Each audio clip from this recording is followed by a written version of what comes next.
Wall tiles और centre fitting की बेहिसाब variety. तो अगर आप अपनी पसंद की किसी भी तरह की टाइल्स या सेंटर फिटिंग खरीदना चाहते हैं तो रुक करें सिर्फ जानकी सैनिटेशन का।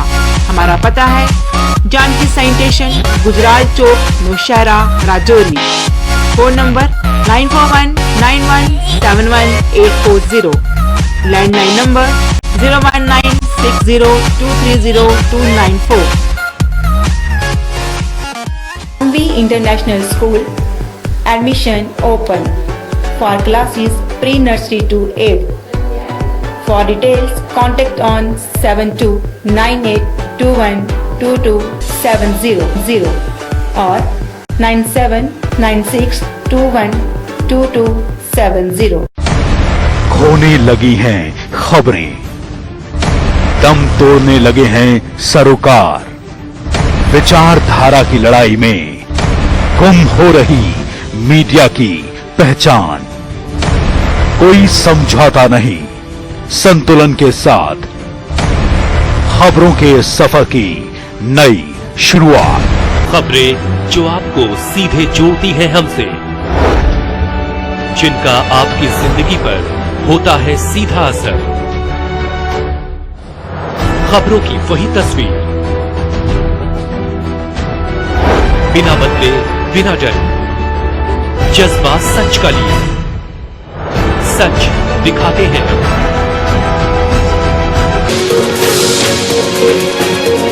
नमस्कार, अभी तक की खबरों को लेकर मैं हूं आपके साथ रिचा चन्ना। इन खबरों को जानेंगे विस्तार से, लेकिन सबसे पहले नजर अभी तक की सुर्खियों पर। महबूबा मुफ्ती के बंदूक वाले बयान की वीएचपी ने की कड़ी निंदा, देशद्रोह का मामला दर्ज करने की मांग।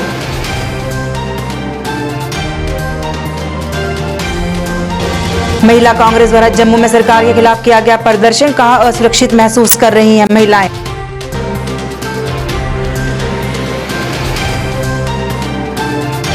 भद्रवाह में सड़क मार्ग की खस्ता हालत से लोग परेशान, प्रशासन से लगाई मदद की गुहार।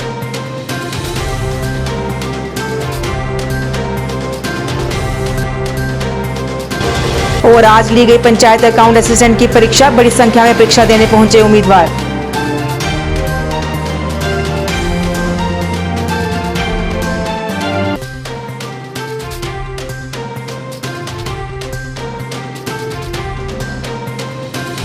अब समाचार विस्तार से। महबूबा मुफ्ती द्वारा बंदूक वाले दिए बयान की वीएचपी ने कड़ी निंदा की है। जम्मू में एक प्रेस कॉन्फ्रेंस में लीलाकरण ने कहा कि इस बयान की जितनी निंदा की जाए वो कम है और इसे लोग बर्दाश्त नहीं करेंगे।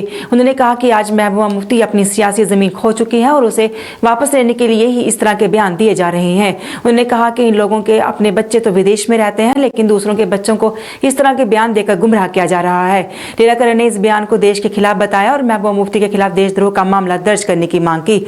गौरतलब है कि महबूबा मुफ्ती ने एक बयान में कहा था कि अगर युवाओं को नौकरी नहीं मिलेगी तो वो बंदूक उठाएंगे। जम्मू के लोग बहुत स्ट्रांगली कंडेम करते हैं और सेंट्रल गवर्नमेंट से और स्टेट गवर्नमेंट से ये प्रजोर प्रार्थना करते हैं और कहते हैं कि वही इनके खिलाफ फौरन जो है देशद्रोह का मुकदमा दर्ज करके एनवी एजेंट के तहत इनको प्रोसिक्यूट किया जाए, इनको नजरबंद इमीडिएटली किया जाए। दूसरी बात जो है ऐसा स्टेटमेंट जम्मू आकर उन्होंने दिया है। कश्मीर में तो जब बोलते ही बोलते थे, आज जम्मू में भी है, तो जम्मू के लोगों को इस पर सोचना पड़ेगा कि ये लोग जो है इस किस्म के देशद्रोही और देश के खिलाफ काम करने वाले जो लोग हैं, इनको जम्मू बर्दाश्त नहीं करेगा इनका। तो मैं यही कहूँगा कि ये जो हुआ जी ने ऐसा बयान दिया है, अपने तो इन लीडरों के बच्चे जो है वो फॉरेन में पढ़ते हैं, उनको पढ़ते हैं, और जो गरीब इनोसेंट बच्चे हैं जो नासमझ हैं, उनको ये धर्म के नाम पर उकसाकर ये इस किस्म के बयानबाजी करवाते हैं, ऐसी किस्म के उनको से काम करवाते हैं। ऐसा ही बयान फरूक अब्दुल्ला ने 1983 में दिया था और उसका खमियाजा हम आज तक भुगत रहे हैं। हजारों माओ की गोदें जो है वो उजड़ गई, हजारों महिलाएं जो है हमारी बहनें हैं वो उनके सुहाग उजड़ गए, चाहे वो सिक्योरिटी फोर्सेज के हों या आम नागरिक का हो, कश्मीर के हों, जम्मू के हों। तो ये जो है आज भी जो है वो जम्मू कश्मीर की जनता जो है वो नेशनलिस्ट है और नेशन के साथ है, मेन धारा में बह रही है। जो महबूबा जी कहते थे कि वहां पर झंडा उठाने वाला कोई नहीं मिलेगा, आज वहां पर झंडा भी उठाया हुआ है और उस झंडे के लिए बलिदान भी दे रहे हैं और बलिदान हुए भी हैं, वो सिक्योरिटी फोर्सेस के भी हैं और हमारे कश्मीर के भाई हैं जिन्होंने अपनी शहादत देकर इस झंडे को बुलंद रखा है। तो ये महबूबा जो है मुझे तो लगता है ये अपनी ग्राउंड खो जाने के बाद पागल हो चुकी है और इसलिए इनको अपनी ग्राउंड बनाने के लिए ये इस किस्म का जो बयान बगाए देते हैं। लेकिन ये दुर्भाग्यपूर्ण है कि जम्मू में आकर आगे तो ये था कि कश्मीर दिल्ली में कहीं और बोली बोलते थे, कश्मीर में और बोली बोलते थे, जम्मू में और, लेकिन आप ओपनली जम्मू में अगर इस किस्म का जब बयान देते हैं तो जम्मू की जनता को इस पर ध्यान देना पड़ेगा और इनको फिर इनका जहां पर रहना जो है जो मुश्किल हो जाएगा। महिला कांग्रेस द्वारा आज जम्मू में सरकार के खिलाफ प्रदर्शन किया गया। इस दौरान पार्टी की जम्मू कश्मीर प्रभारी रजनी पाटिल भी मौजूद थी।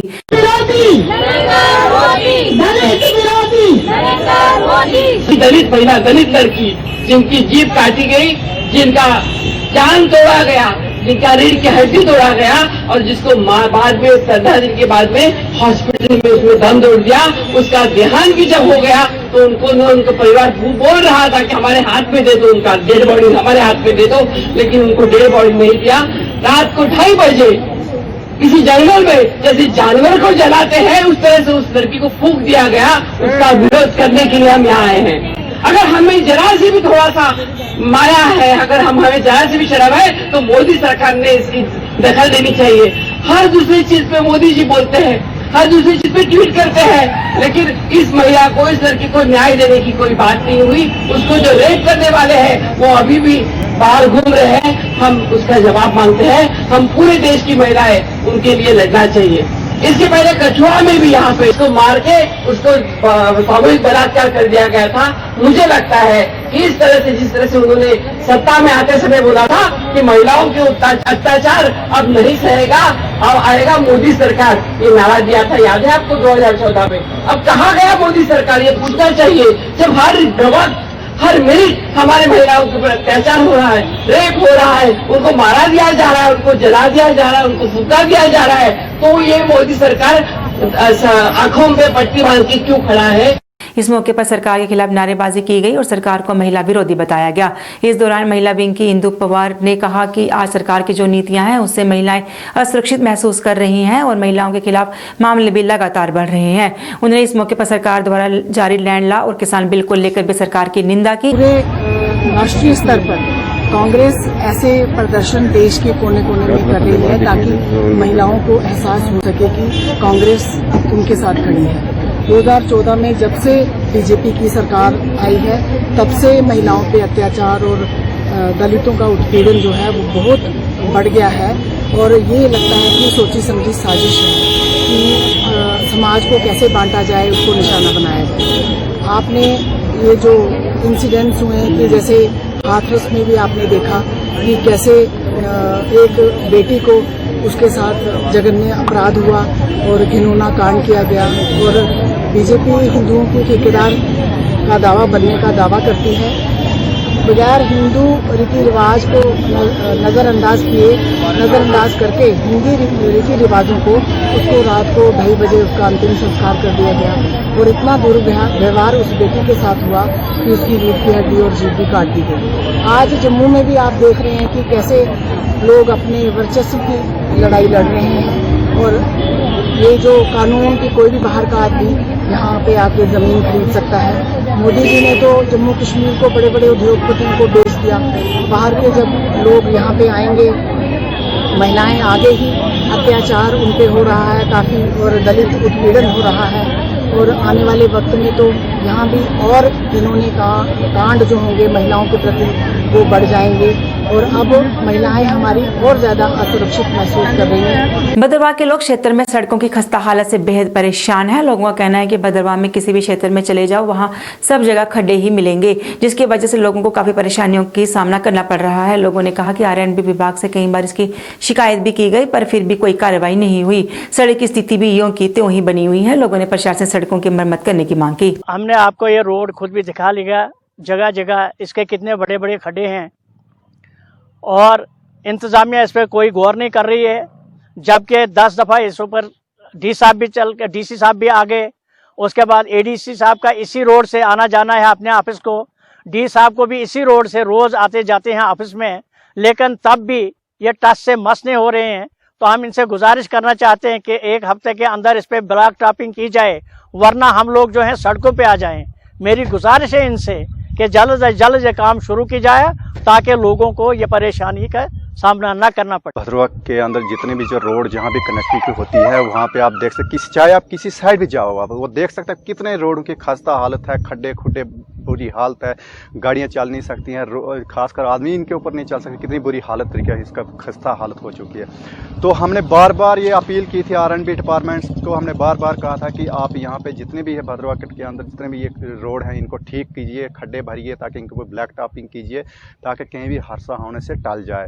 मगर ये बार बार हमने इनको बोला मगर ये सुनते नहीं है, पता नहीं अपने किस घंट में बैठे हुए हैं। तो हम एक बार फिर उनको अपील करना चाहते हैं कि आप प्लीज़ इनको खड्डों को भरिए और इनके ऊपर ब्लैक टॉपिंग कीजिए, नहीं तो बाद में हमें मजबूर होकर आना पड़ेगा, आपके खिलाफ प्रदर्शन करना पड़ेगा, तो आपके लिए मुसीबत हो सकती है। और साथ में हम आपके चैनल से ये फिर बताना चाहते हैं, एडीसी साहब को भी ये मैसेज देना चाहते हैं, एडीसी साहब यहाँ पे भद्रवाह के अंदर हैं जो बहुत अच्छा काम कर रहे हैं, जिस फील्ड में जाते हैं अच्छा काम कर रहे हैं, उनके नोटिस में भी हम ये बात लाना चाहते हैं कि ये जो खड्डे यहाँ पे आप भी इसी रोड पे चलते हैं, थोड़ा सा आप भी डिपार्टमेंट को थोड़ा हिदायत दीजिए कि इसके ऊपर अच्छा कार्य हो। ग्रामीण विकास एवं पंचायती राज विभाग में नियुक्त होने जा रहे पंचायत अकाउंट असिस्टेंट की परीक्षा आज ली गई। इसमें बड़ी संख्या में उम्मीदवारों ने अपनी किस्मत आजमाई। जम्मू की तरह पुंछ में भी कई उम्मीदवारों ने इस परीक्षा में भाग लिया। इस बीच डीडीसी पुंछ राहुल यादव और एसएसपी पुंछ ने कई परीक्षा केंद्रों का दौरा किया और वहां की स्थिति का जायजा लिया। डीसी पुंछ ने कहा कि परीक्षा के दौरान सभी जरूरी सुविधाओं का ख्याल रखा गया था ताकि उम्मीदवारों को किसी भी तरह के परेशानियों का सामना न करना पड़े।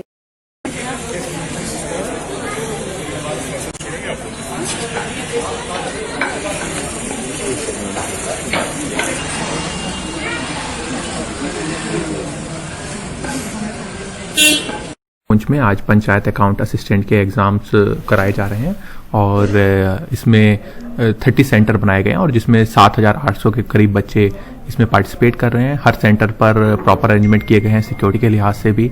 इसी के साथ साथ एसएसआरबी की तरफ से बहुत अच्छे अरेंजमेंट किए गए हैं एग्ज़ाम की पूरी प्रिपरेशन के लिए और हर सेंटर पर एसएसआरबी के ऑब्जर्वर भी मौजूद हैं। हमारे जो एग्ज़ाम कोऑर्डिनेटर है एसएसआरबी की तरफ से, इसी के साथ साथ हमारे ऑब्जर्वर, हमारी फ्लाइंग स्क्वाड्स भी डिफरेंट जगहों पर चेक कर रही हैं और पूरी कोशिश की जा रही है कि फ्री और फेयर मैनर में ये एग्जाम को कंडक्ट कराए। मेयर चंद्रमोहन गुप्ता ने बिहार में जीत की और बढ़ रही बीजेपी व एनडीए पर खुशी जताई और कहा कि अब एक बार फिर बिहार में एनडीए की ही सरकार होगी। बहुत बड़ी जो मुबारकबाद है जो बिहार हमने जीता है तीसरी बार आज बिहार की, और वहाँ बीजेपी सिंगल लार्जेस्ट पार्टी, सबसे बड़ी पार्टी बनके उभरी है और बहुत बड़ा एक अचीवमेंट है भारतीय जनता पार्टी का, हमारे आदरणीय प्रधानमंत्री जी का और अमित शाह जी का, हमारे जेपी नड्डा साहब जो प्रेसिडेंट ऑफ पार्टी को इसको लीड कर रहे हैं, सब भारतीय जनता पार्टी को मुबारकबाद है। दरमार ट्रस्ट के मुलाजमों ने ट्रस्ट के सचिव से मुलाकात की और उनसे सस्पेंड 5 कर्मचारियों के मुद्दे पर बात की गई। इस मौके पर सचिव गोपाल शर्मा ने कहा कि कुछ दिन पहले आयोजित एक कॉन्फ्रेंस में कुछ कर्मचारियों ने अभद्र भाषा का प्रयोग किया था, जिसके बाद 5 कर्मचारियों को सस्पेंड कर दिया गया था और उन्हें जवाब देने को कहा गया था। जैसे ही उनकी तरफ से कोई जवाब आता है उस पर आगे कार्रवाई की जाएगी।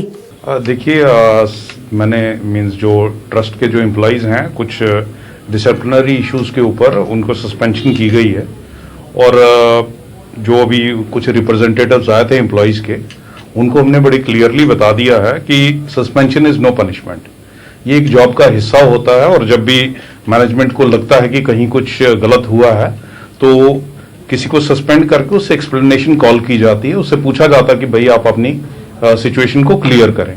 तो ऐसा ही एक हमने इनको बोला है कि पीछे कुछ ऐसी बातें हुई थी जो नहीं होनी चाहिए थी, उसके बारे में जाहिर है कि एम्प्लॉइज जो हैं वो अपना पक्ष रखेंगे वो अपनी सिचुएशन को, अपनी पोजीशन को क्लियर करेंगे, और क्लियर हो जाती है तो उसमें कोई इशू नहीं है, कोई इतना बड़ा सीरियस इशू नहीं है। कितने एम्प्लॉयज 5 लोग हैं जिनको सस्पेंशन की गई थी, और ये एक रेगुलर प्रोसेस है, नॉर्मल प्रोसेस है, उसमें कोई ज्यादा बड़ा इशू नहीं है। ये बहुत बड़ा ऑफिस है, यहाँ पे हमारे काफी एम्प्लॉयज हैं, और जाहिर है कि हर एक आदमी को अपनी बात कहने का हक है, तो उन्होंने अपना पक्ष रखा है, हमने उन्हें क्लियर किया है, और बड़े कॉर्डियल मींस एटमॉस्फेयर में बात करके वो लोग कन्विंस होके गए हैं, और उनको हमने कहा है कि सब लोग अच्छे से काम करें। और चूंकि अभी कोविड पेंडेमिक का टाइम है, और ट्रस्ट का जो है वो इनकम लेवल्स भी इस टाइम पे थोड़े से, खाली ट्रस्ट क्यों, मींस जितने भी इंस्टीट्यूशंस हैं सबका यही हाल है, तो जाहिर है कि वो भी सिचुएशन को समझ रहे हैं, और उन्होंने हमारी बात को ध्यान से सुना है, और उनसे हमने जो बोला है कि भाई जिन लोगों को सस्पेंड किया है वो अपना जो है अपना पक्ष रखेंगे, और अकॉर्डिंगली फिर हम इस चीज को रिजॉल्व करेंगे। देखिए, जो 1 डे कन्वेंशन थी, हर एक जो एम्प्लॉयज हैं उन्हें पूरा हक है अपनी बात कहने का, प्रोजेक्ट करने का, लेकिन उसके अंदर कुछ बातें ऐसी हुई थी, कुछ लोगों ने ऐसी बातें की थी जो नहीं करनी चाहिए थी, जिसमें पर्सनल कुछ एलिगेशंस लगाए थे, और कुछ अभद्र भाषा का प्रयोग किया गया था, अनपार्लियामेंट्री लैंग्वेज का प्रयोग किया गया था, वो भी कुछ ऐसी हस्तियों के बारे में जिनकी एक इंटरनेशनल रेपुटेशन है, जिनको पूरी दुनिया जिनके नाम को जानती है, तो ऐसे लोगों के लिए अभद्र जो भाषा का प्रयोग है वो शायद सही नहीं था, और इसीलिए उनसे पूछा गया कि भाई आप अपनी बात तो रखें, लेकिन थोड़ा सा आप भाषा का अपना जो है वो कंट्रोल रखना चाहिए, और मुझे लगता है कि वो अपना उत्तर देंगे हमें, और जैसा भी उनका उत्तर आता है उसी हिसाब से इस चीज को रिजॉल्व कर लिया जाए। वहीं कर्मचारियों ने भी इस मसले को जल्द से जल्द सुलझाने की बात कही। उनका जो जवाब देंगे उसके बाद उनको हम दोबारा उनका ऑर्डर कर देंगे। बहाली क्यों सस्पेंड किए थे? अब ये तो कोई हमारी एक जनरल बॉडी मीटिंग हुई थी, तो उसमें कुछ बोल दिया होगा उन्होंने, कुछ अपने हिस्से की बात, तो वो उससे आप सकता हमारे या चेयरमैन सर्वर जो नाराज हैं कि ठीक नहीं बोला है, उस विषय में उनको नेशनल सेक्रेटरी दरमा ट्रस्ट एम्प्लॉइज एसोसिएशन, तो हम आज इकट्ठे हुए थे सारे लोग कि हमारी कुछ चार्टर ऑफ डिमांड्स हमने दी हुई हैं पहले से ऑलरेडी, तो थोड़ी बहुत कंट्रोवर्सी, मतलब एक मीटिंग हुई थी जनरल बॉडी की मीटिंग, तो इनको कुछ बातों पे थोड़ा सा इतराज था, तो कुछ लोगों को सस्पेंशन और थमा दिए गए, तो हम उसी विषय पे आए थे आज कि आप हमारे जो सस्पेंड किए हुए हैं लोग, तो उनको जल्दी रजिस्टर किया जाए। बाकी हम कोई वायलेंस नहीं चाहते हैं, शांतिपूर्वक हम चल रहे हैं। और क्या बात होगी जिसकी वजह से हम सर हमारी डिमांड से ये है कि सैलरी हमारी जो है कि मतलब बहुत कम है, और तो ये हमारी डिमांड है कि सैलरी का मसला है बस। क्या बात हुई अंदर जी, बस यही बात हुई, आपको जो बोल दिया मैंने। आश्वासन दिया कि आपके जो बंदे हैं उनको हम जल्दी से बहाल कर देंगे और पे भी आपकी बढ़ाने की कोशिश करेंगे। स्वदेशी जागरण मंच द्वारा आज एक श्रद्धांजलि कार्यक्रम का आयोजन किया गया। कार्यक्रम में मंच के संस्थापक दत्तोपंत ठेंगरी को याद कर उन्हें श्रद्धांजलि अर्पित की गई। कार्यक्रम में मंच के जिला संयोजक ठाकुर करनाल चंद मुख्य तौर से उपस्थित रहे, जिन्होंने जानकारी दी कि इस वर्ष को मंच के संस्थापक की शताब्दी के रूप में मनाया गया और साल भर पूरे देश में विभिन्न कार्यक्रमों का आयोजन भी किया गया। उन्होंने कहा कि संस्थापक के योगदान को कभी भी नहीं भुलाया जा सकता। जहाँ पर हमने श्रद्धेय दत्तोपंत ठेंगड़ी जो स्वदेशी जागरण मंच के फाउंडर हैं, उनका शताब्दी समारोह जहां समापन कर रहे हैं। पिछले 1 साल से उनका शताब्दी वर्ष के रूप में हमने मनाया है और जगह जगह कई कार्यक्रम हमने साल भर इसके किए हैं। कोरोना के कारण कुछ प्रोग्राम जो हैं डिजिटल इंडिया के तहत ही हमने किए हैं, लेकिन जो भी प्रोग्राम किए, जैसे हमने जो गलवन घाटी में हमारे सैनिक मारे गए थे उनका विरोध किया, प्रदर्शन किया। चाइना के खिलाफ हमारा मेन मुद्दा है कि समाज के लोग जो चाइना की जो आइटम है उसका सामाजिक बहिष्कार करें और चाइना को जो आर्थिक चोट पहुंचाए। हमारे दत्तोपंत ठेंगड़ी जी 10 नवंबर 1920 को महाराष्ट्र विदर्भ में वहाँ जन्मे थे और उनके बहुत ही सादा जीवन रहा। वो एडवोकेट थे, वकालत की। उनके पिताजी भी एक बहुत बड़े वकील थे। जे इकलौती संतान थे, लेकिन इन्होंने देश के हित में काम किया और अपना सारा जीवन देश को समर्पित कर दिया।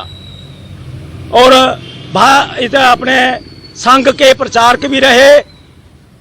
1967 से लेकर 1975 तक जे राज्यसभा के मेंबर रहे और भारतीय मजदूर संघ, किसान संघ और स्वदेशी जागरण मंच जैसे संगठनों का इन्होंने नींव रखी और उनका प्रोग्राम के तहत आज पूरे भारत में, ना सिर्फ भारत में बल्कि वर्ल्ड में भी इनका नाम चलता है। आज भारतीय मजदूर संघ जो है वर्ल्ड की नंबर 1 ट्रेड यूनियन है।